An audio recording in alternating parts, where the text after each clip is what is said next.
এই শাড়ি পরেছো কেন তুমি আবার? দূর, তোমার জন্য শর্ট ড্রেস কিনে রেখেছো, দেখো সেগুলো কি পরে নাও।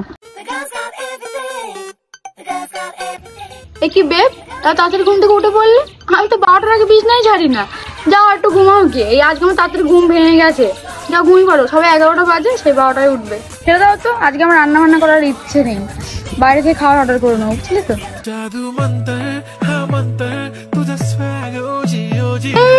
ডার্লিং বৌমা, শোনো রিলস বানাবে?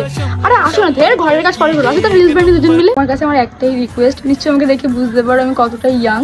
আমার এখন ঠাকুমা হওয়ার কোনো ইচ্ছা নেই, তো তোমরা বেবি প্ল্যানিং পরে করো। হ্যাঁ দেখো তো, ঠিক আছে? আমার মেকআপটা না, ড্রেসটা চেঞ্জ করবো তোমার বাবার সাথে না, ইনস্টাগ্রামে সেই সাথে অনেক ধরে কথা হচ্ছিল, আজকে প্ল্যান করেছি মিট করবো।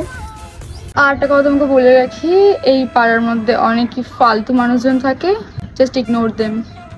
এই বাবু, ইভিনিংটা আমাদের জন্য ফাঁকা রাখিস, বিকজ আমি আর তোর বেবি একটু শপিংয়ে যাবো আর তুই আমার সাথে যাবি।